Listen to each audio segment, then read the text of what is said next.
예수님 이름으로 기도드렸습니다. 아멘.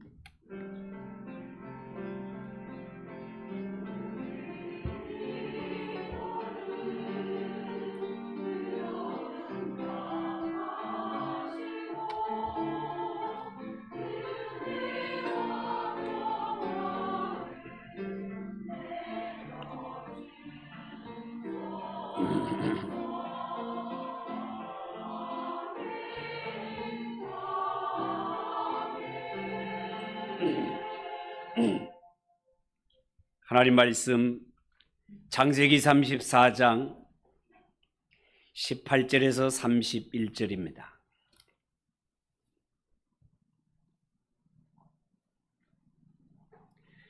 창세기 34장 18절에서 31절까지 한 절씩 교독하겠습니다. 그들의 말을 하몰과 그의 아들 세겜이 좋게 여김으로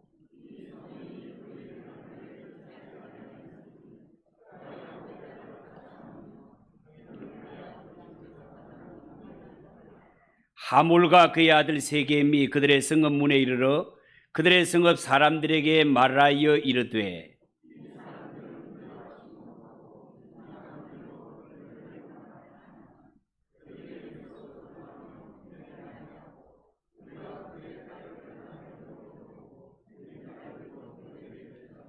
그러나 우리 중에 모든 남자가 그들이 할례를 받음 같이 할례를 받아야 그 사람들이 우리와 함께 거주하여 한민족 되기를 허락할 것이라.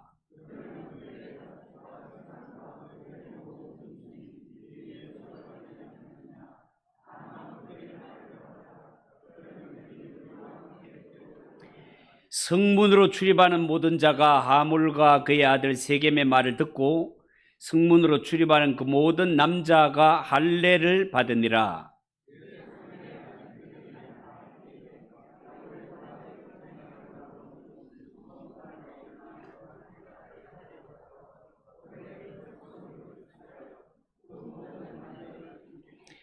칼로 하몰과 그의 아들 세겜을 죽이고 디나를 세겜의 집에서 데려오고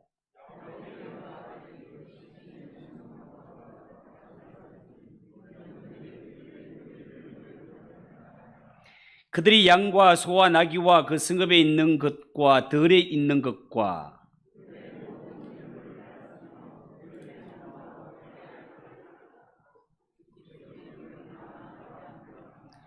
야곱이 시몬과 레위에게 이르되 너희가 내게 화를 끼쳐 나로 하여금 이 땅의 주민 곧 가나안 족속과 브리스 족속에게 악취를 내게 하였도다. 나는 수가 적은즉 그들이 모여 나를 치고 나를 죽이리니 그러면 나와 내 집이 멸망하리라.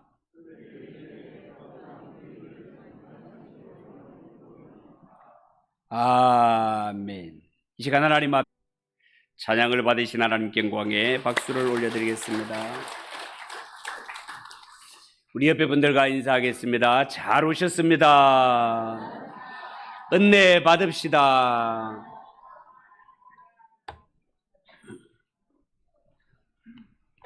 자, 오늘은 읽은 이 말씀을 가지고 복수하는 야곱의 아들들 따라해 봅시다. 복수하는 야곱의 아들들. 복수하는 야곱의 아들들. 그런 제목으로 말씀을 전하겠습니다. 가나안 땅에 돌아와 세겜 땅에 정착한 야곱에게는 당시 12명의 아들과 외동딸이 하나 있었죠. 요즘은 사회 형편상 청년들의 결혼이 늦어지고 결혼을 해도 자녀를 많이 낳는 것은 기대할 수 없는 세상이지만 옛날에는 자녀가 많은 것이 곧 하나님의 축복이요 그 가문의 번성을 의미하기도 했습니다. 여러분 어느 시대에 누구에게든지 자식은 다 귀한 존재지만 아들이 12명이나 버글버글거리는 가운데 외동딸이 하나 있다. 야곱의 가정에 있어서 외동딸 디나는 특별히 귀한 딸, 눈에 넣어도 아프지 않는 딸이었습니다. 그런데요, 야곱의 가정이 세겜 땅에 잠시 머무르는 동안 디나가 세겜성에 나갔다가 할례받지 않은 이방인에게 강제로 성추행을 당하는 사건이 일어나고 말았습니다. 너무너무 충격적인 사건이 야곱의 집에 일어났습니다. 자, 그런데 가해자인 히위 족속의 추장아들인 세겜, 이 세겜은 막강한 권력을 앞세워서 당시에 꽃같은 나이, 꽃같은 청춘 디나를 짓밟아 버렸습니다. 이로 인해 야곱의 가정은요, 분노에 사로잡히게 되고 야곱의 아들들은 반드시 복수하리라, 반드시 복수할 것을 맹세하고 또 맹세했습니다. 자, 이러고 있을 때 디나를 성폭행한 세겜의 아들 하몰이, 시온 찬양대 찬양으로 세겜의 아비 하몰이 야곱을 찾아와서 정식으로 청혼을 해왔습니다. 내 아들이 당신 딸을 보고 너무너무 사랑한다고 하니 우리 서로 사돈 맺고 이 땅에서 함께 잘 살아보세. 그렇게 청해왔습니다. 그리고 디나를 성폭행했던 세겜도 야곱의 아들들을 만나서 사정을 합니다. 너희가 하는 부탁, 너희가 하는 말은 내가 다 들어줄 테니 제발 너의 동생 디나를 나의 아내로 삼게 해달라고 그렇게 청을 합니다. 여러분, 이때 야곱의 아들들이 뭐라고 했습니까? 우리는 하나님을 섬기는 자들이기 때문에 할례를 받지 아니하면 우리와 너희는 상종할 수 없다라고 잘라서 말합니다. 그러면서 뒤에 단서를 하나 붙이기를, 그러나 너희도 우리같이 할례를 받으면 우리도 너와 함께 교제하겠다, 결혼도 하고 같이 살겠다라고 했습니다. 그러나 알고 보니 이것은 속임수였습니다.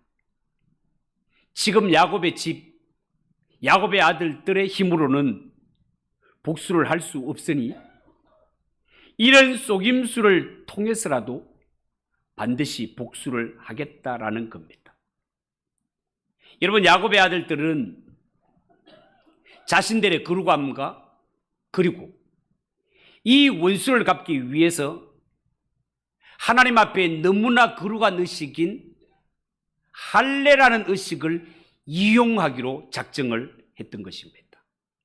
자, 그런데 세겜은요, 디나를 사랑하는 까닭에 이 디나를 아내로 얻기 위해 자신을 비롯한 세겜의 모든 남자들에게 진짜 할례를 행할 것을 명령을 내립니다. 여러분, 남자가 할례를 받으면 2, 3일간은 거의 움직일 수 없을 만큼 고통이 크다는 것 알고 계시죠? 할례는 남자들이 받는 포경수술입니다.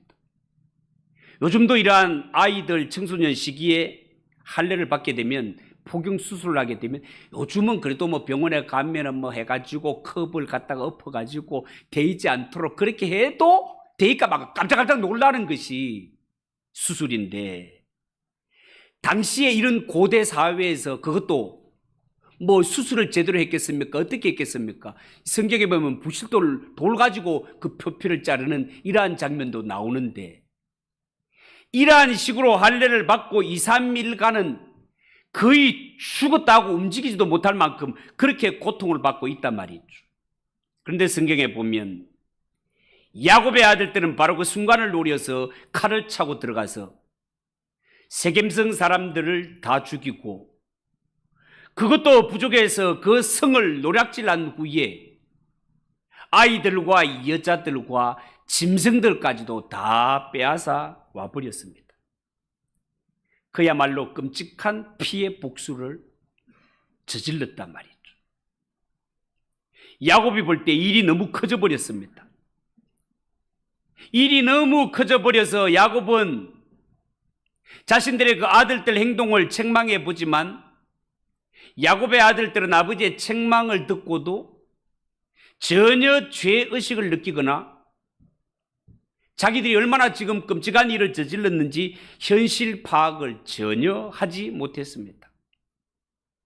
여러분, 어쩌면 이 성경을 보고 있는 우리는 가장 정의롭고 가장 분별력이 있어야 할 하나님을 믿는 야곱의 가정에서 그의 자녀들이 이토록 무자비한 복수를 행했다는 것에 대해 경악을 금할 수 없습니다.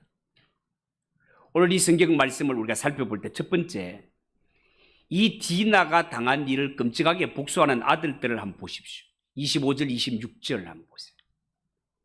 제3일에 아직 그들이 아파할 때에 야곱의 두 아들 디나의 오라버니 시몬과 레위가 각기 칼을 가지고 가서 몰래 그 성읍을 기습하여 모든 남자를 죽이고 칼로 하몰과 그의 아들 세겜을 죽이고 디나를 세겜의 집에서 데려왔다. 자, 그렇게 기록하고 있습니다. 여러분, 여기에 시몬과 레위가 각기 칼을 차고 들어갔다라는 것은 이 시몬과 레위 두 사람만 성 안에 들어가서 사람들을 죽였다는 그런 뜻이 아니고 야곱의 12아들 가운데 시몬과 레위가 주동이 되어서 다른 형제들을 데리고 가서 살육을 저질렀다. 그런 뜻이 되겠습니다. 할례를 받고 난 후에 고통에 사로잡혀 누워있는 자들, 이 세겜성의 남자들을 칼로 죽이는 것은 그리 어려운 일이 아니었습니다. 모두가 고통 중에 있었으니까. 27절에서 29절을 보십시오. 야곱의 여러 아들이 그 시체에 있는 성읍으로 가서 노략하였으니 이는 그들이 그들의 누이를 더럽힌 까닭이라. 그들이 양과 소와 나귀와 그 성읍에 있는 것과 들에 있는 것과 그들의 모든 재물을 빼앗으며 그들의 자녀와 그들의 아내들을 사로잡고 집 속의 물건을 다 노략질했다. 그렇게 기록하고 있습니다. 여러분, 마치 이 모습은 전쟁을 보는 것 같지 않습니까? 더구나 야곱의 아들들은 자신들의 말을 듣고 앞으로 잘 지내보기 위해서 말을 고지 곧대로 받아들여서 할례까지 받은 자들을 무참하게 다 살육을 저질러 버렸단 말이에요. 정말 끔찍하고 무시무시한 일이 펼쳐진 것입니다. 자, 그런데 우리가 표면적으로 드러난 것을 보면 이 모든 사건의 책임은 디나와 세겜 혹은 시몬과 레위에게 있는 것처럼 그렇게 보입니다. 그러나 이 사건을 면밀히 살펴본다면 이 모든 사건의 원인 제공자는 바로 야곱이라는 사실을 알 수 있습니다. 왜냐하면요, 하나님은 야곱이 바단 아람 외삼촌 집에 피난을 가서 고달픈 종살이 하고 있을 때 하나님이 야곱에게 나타나셔서 야곱이 하나님께 서운했던 장소 어디입니까? 베델. 너는 베델로 올라가라. 베델로 올라가서 거기서 거주하며 그곳에서 하나님 앞에 제단을 쌓으라고 하나님께서 그렇게 말씀하지 않으셨습니까? 그 이후에 야곱은 하나님의 명령을 쫓아 오랜 세월 외삼촌 집에 종살이 하던 것 다 청산하여 바단 아람을 떠나 베델을 향해 가게 됩니다. 그런데 문제는 야곱이 곧바로 베델로 올라가지 않았다는 것입니다. 가는 도중에 눈에 좋게 보이는 땅, 이 세겜 땅에 장막을 치고 그것도 모자라서 돈을 주고 그 땅을 매입해서 아예 정착을 해버립니다. 성경학자들이 이 부분을 해석할 때 보면 야곱과 그의 가족들이 세겜 땅에 머문 기간을 약 10년 정도로 보고 있습니다. 여러분, 10년이면 강산도 변한다는 말이 있지 않습니까? 야곱은 이 세겜 땅에서 10여 년의 세월을 보내는 동안 이 이방 땅에 안주하며 점점 하나님과 영적인 관계는 담을 쌓고 이 화려한 이방 문화에 동화되어 신앙은 변질되어 가고 있었습니다. 여러분, 야곱의 가정은 하나님의 언약이 흐르는 이러한 가정이고, 야곱의 가정은 신약으로 치면 교회와 같은 곳인데, 이 야곱의 가정은 구약의 교회로서의 모습을 보여주는 가정인데, 지금 이 가정은 야곱을 제외한 나머지 모든 가족들, 세상적인 사고방식에 푹 쩔여 있음을 알 수 있습니다. 신부는 분명히 하나님의 백성이지만 살아가는 모든 방법은 세상 중심이었단 말입니다. 여러분, 오늘 이 성경에 나오는 야곱의 아들들의 복수 사건을 통해 우리가 깨닫는 것이 뭡니까? 우리가 한 가지 눈여겨봐야 할 것은 야곱의 아들들이 이러한 끔찍한 일을 저지르기까지 하나님은 그들을 그냥 내버려 두셨다는 거예요. 하나님이 그들을 내버려 두셨다는 거예요. 여러분, 인간은 죄인이고 인간은 타락했기 때문에 살아가면서 마음속에 얼마든지 분노가 끓어오를 때가 있습니다. 이 분노라는 것이 얼마나 무서운가 하면요, 사람의 마음속에 심한 분노가 끓어오르게 되면요, 다른 사람이 망하기를 바라고 심지어 죽기를 바랄 정도로 미움이 막 솟구쳐 오를 때가 있습니다. 그렇지만 사람은 이 솟구치는 분노를 그대로 다 실행하면서 사는 것은 아닙니다. 하나님께서 이 분노를 막아주시고 조절해 주시기 때문에 그렇습니다.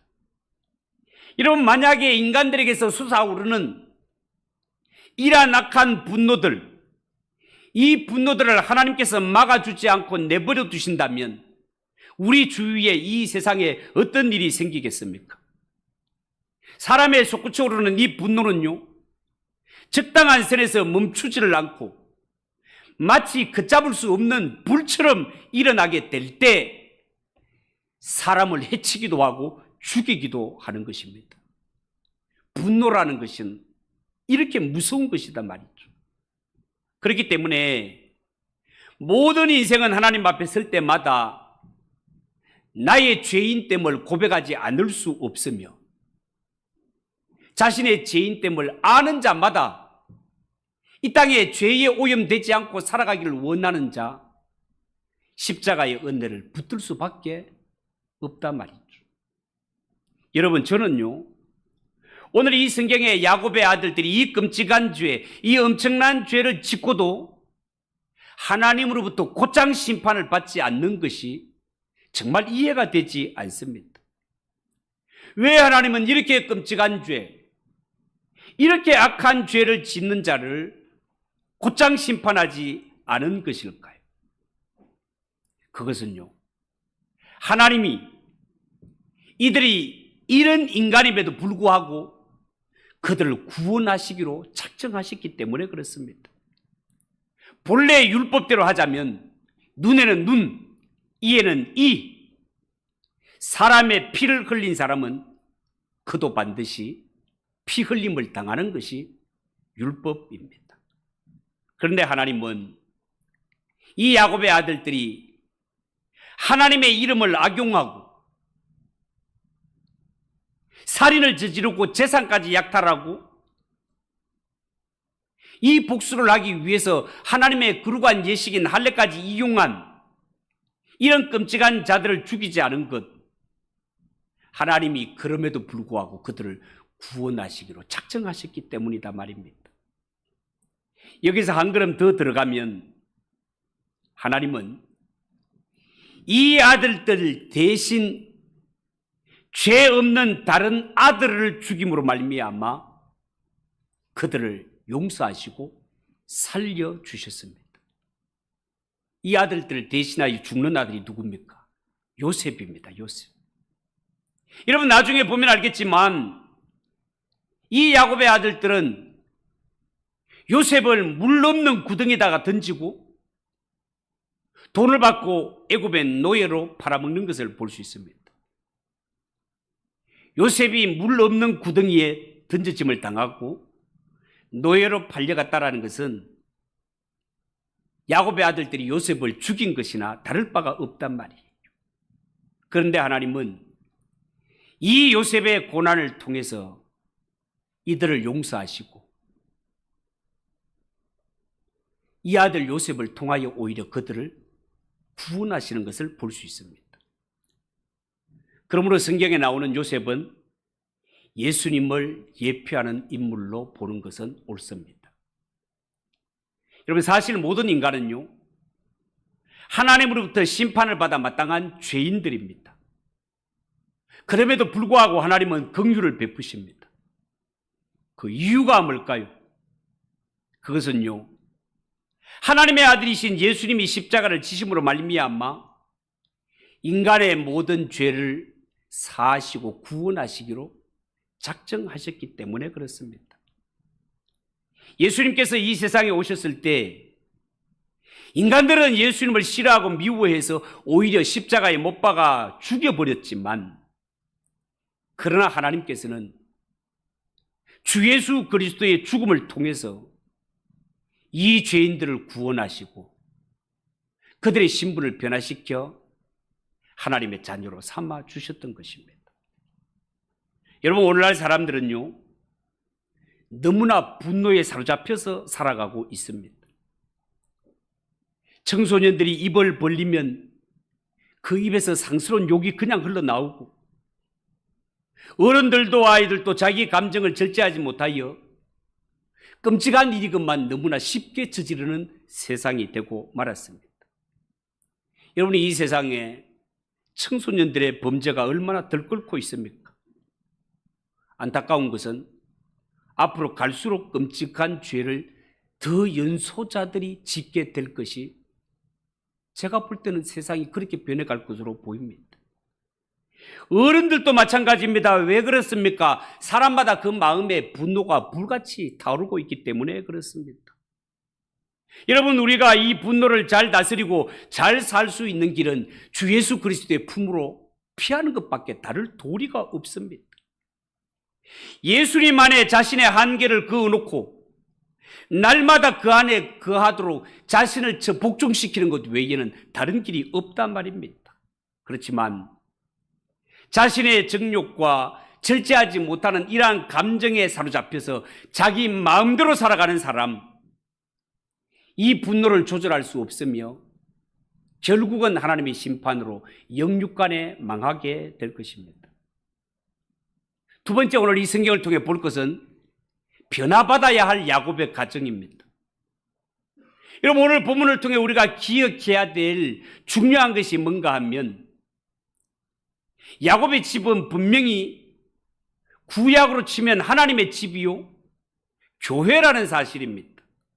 그런데 야곱이 보여준 교회의 모습은 사람을 살리고 하나님의 사랑을 실천하는 곳이 아니라 남을 속이고 무참하게 짓밟아 버리는 깡패 같은 집단이 되고 말았습니다.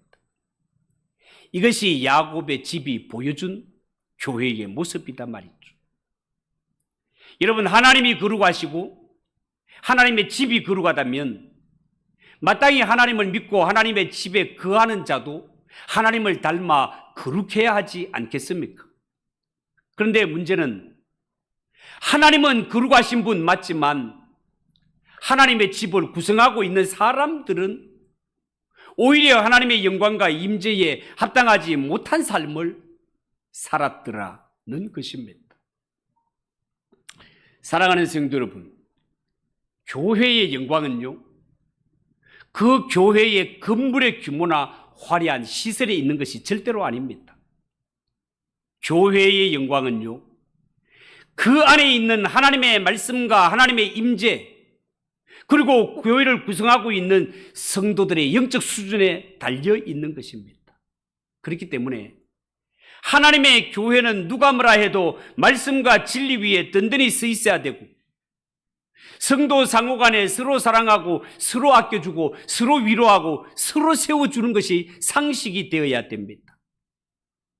넓게 기도하고 범사하는 가운데 은혜의 담비가 항상 그 위에 촉촉히 내려야 되는 것이 교회의 모습이다 말입니다. 자, 그러면 어떻게 하면 야곱의 집이, 교회가 이렇게 아름답고 영광스러운 하나님의 공동체가 될 수 있을까? 그것은요, 성도들마다 자신을 믿지 않고 하나님만 의지하며 겸손히 하나님 앞에 무릎을 꿇어야 합니다. 뿐만 아니라 우리 안에 도사리고 있는 이 악한 죄성과 고래의 힘줄보다 더 질긴 자존심, 이 모든 것들을 하나님 앞에 다 내려놓고 철저하게 회개해야 됩니다. 교회가 이렇게 변하고 사랑과 용서가 충만하게 될 때 비로소 그 교회가 하나님이 기뻐 받으시는 교회가 되는 것입니다. 여러분, 30절에 보면 이 사건이 일어난 후 야곱의 아들들, 이 야곱의 아들들의 죄성을 인해서, 야곱 보세요, 하나님을 두려워하는 것이 아니라 가나안 사람들을 이렇게 죽여놨으니까 앞으로 우리가 이 땅에서 어떻게 살아갈고 이거를 두려워하고 있습니다. 여러분, 지금 야곱의 아들들이 얼마나 많은 사람을 죽였으며 하나님의 거룩한 예식이 얼마나 짓밟힘을 당했는가, 이런 것들은 생각하지 아니하고 단지 우리가 가나안 땅 사람들의 미움을 받게 되었으니 앞으로 이 땅에서 어떻게 잘 살아갈 수 있을까, 이것만 걱정하고 있습니다. 그리고 아버지로부터 책망을 받은 야곱의 아들들은 뭐라고 대꾸하고 있습니까? 그들이 가로되 그가 우리 누이를 창녀같이 대우함이 가하니이까? 하나밖에 없는 우리 누이를 창녀같이 대하였으니 그들은 비참하게 죽어 마땅하다라는 것입니다. 여러분, 야곱의 아들들, 야곱의 책망 앞에 자신의 잘못을 전혀 인정하지 않습니다. 왜 그렇습니까? 그들은요, 몸만 가나안 땅에 돌아왔을 뿐 마음은 여전히 하나님 바깥에 나돌고 있기 때문에 그렇습니다. 여러분, 사람은요, 하나님으로부터 멀리 떨어져 있으면 아무리 죄를 짓고 끔찍한 죄를 지어도 그것이 죄인 줄을 알지 못합니다. 오히려 죄를 짓고도 더 큰 소리를 지릅니다. 야곱의 아들들 보세요. 우리가 도대체 잘못한 것이 뭐가 있냐? 남들이 우리 누이를 창녀처럼 대하는 것이 맞단 말이가 하는 식으로 오히려 더 큰 소리로, 오히려 더 크게 반격하고 있습니다. 여러분, 사람이 하나님 가까이 있을 때는 아직 죄를 저지르지도 않았는데도 내 마음속에 나쁜 생각, 나쁜 탐욕만 있어도 마음이 아파 견딜 수 없습니다.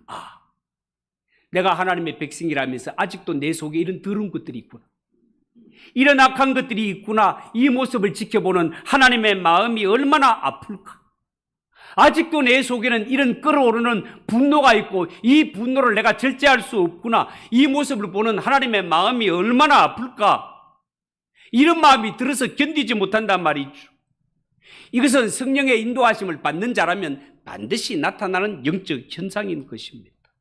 그런데요, 이 세상이 참으로 아이러니한 것은 죄를 짓다가 잡혀서 교도소에 들어가서 그들을 수감해 놓는데 교도소일수록 죄인들이 없어. 저마다 하는 말이 나는 억울합니다.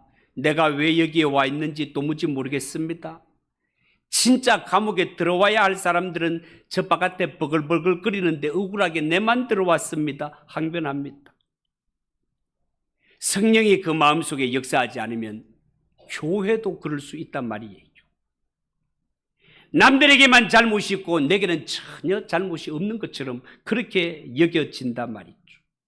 여러분, 나는 잘못한 것이 하나도 없는데 그냥 주위의 사람들이 나를 막 공연히 괴롭히는 것처럼 그렇게 여겨지십니까? 나한테는 문제가 없고 다른 사람한테만 문제가 있다라고 그렇게 여겨지십니까? 그것은요, 내가 지금 하나님으로부터 바른 신앙에서 얼마나 멀어져 있는가를 보여주는 반증이라 하겠습니다. 여러분, 야곱의 집은 하나님의 집이었습니다. 물론 그 집에 하나님의 은혜가 늘 충만했던 것은 아니었습니다. 여러분, 그래도 성경에 보면 아브라함 때는요, 이 아브라함의 집은 천사들의 방문을 받기도 했고, 조카 롯이 끌려갈 때는 아브라함이 달려가서 그달라오멜과 연합군을 격파하는 일도 있었습니다. 그런데 야곱의 때에 와서는 야곱의 아들들이 엄청난 살육과 약탈을 벌이는 장면이 성경에 나옵니다. 앞으로도 보면 알지만 사랑하는 동생 야곱을 죽음의 자리로 팔아넘기는 일까지 저지르는 것을 보게 됩니다. 이런 것을 보면서 우리는 하나님의 집이 죄로 말미암아 얼마나 심하게 더럽혀질 수 있는가를 보게 된단 말이에요. 그래서 신약의 예수님은 예루살렘 성전에서 예배를 통해 은혜를 받기보다가 자기 욕심을 챙기는 유대 관원들에게 내 집은 만민이 기도하는 집이라 일컬음을 받아야 하는데 너희가 이 집을 강도의 소굴로 만드는구나. 예수님께서 그렇게 책망하시는 모습을 봅니다. 여러분, 야곱의 아들들은 자신이 야곱의 집에 속해 있었기 때문에 오히려 죄를 지으면서도 깨닫지 못한 것 같습니다. 늘 은혜를 받아왔고 늘 용서를 받아왔기 때문에 남을 죽이고 빼앗으면서도 그것이 죄인 줄을 알지 못했습니다.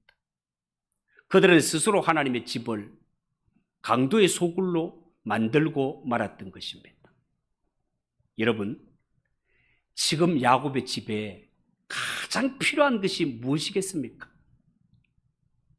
어떻게 하면 이 땅에 가난한 사람들에게 미움을 덜 받느냐? 어떻게 하면 이 끔찍한 죄를 숨기고 이곳에서 잘 먹고 잘 살 수 있느냐? 이런 문제가 아닙니다.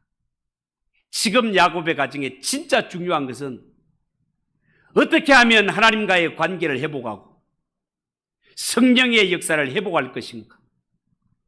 어떻게 하면 이 집의 죄를 청산함으로 하나님의 임재와 영광을 회복할 수 있을 것인가? 이것이 진짜 중요한 문제단 말이죠.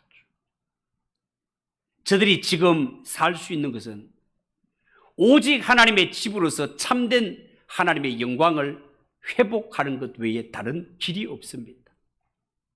자신들의 죄를 있는 그대로 하나님 앞에 그대로 고백하고 죄의 용서함을 받음으로 말미암아 다시 이 가정에 성령의 역사가 회복되는 것, 이것이 그들이 풀어야 할 가장 중요한 숙제였다 말입니다. 사랑하는 성도 여러분, 우리가 이 세상을 살아갈 때 기독교 신앙을 가지고 있으며 주일날 하나님 앞에 예배를 드리고 있지만 이 사실 하나만으로는 우리를 온전하게 거룩하게 할 수 없다는 사실을 알아야 됩니다.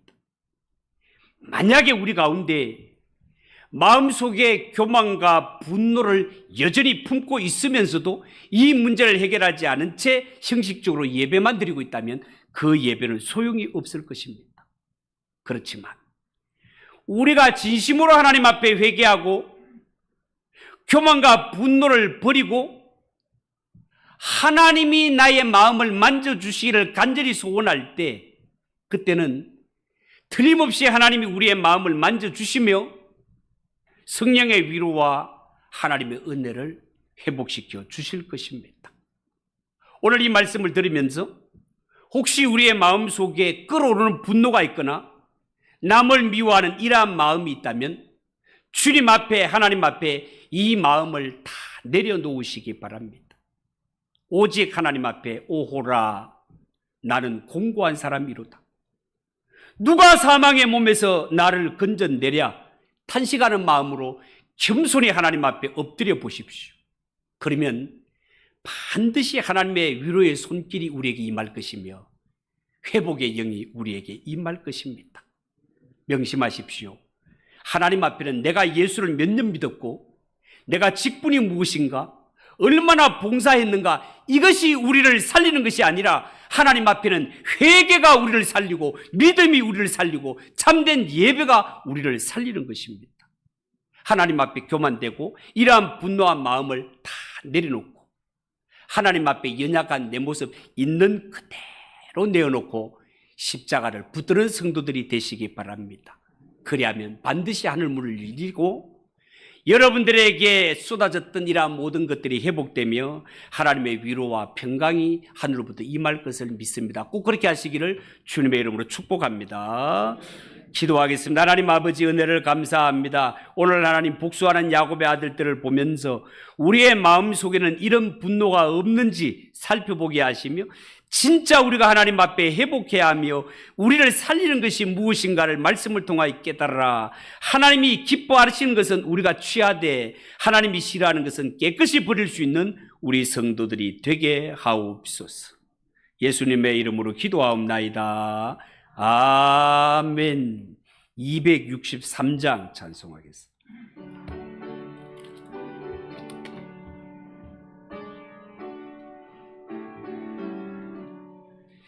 이 세상 험하고 나 비록 약하나 늘 기도 힘쓰며 큰 권능 얻겠네. 주의 은혜로 대속받아서 피와 같이 붉은 죄 눈같이 이겠네.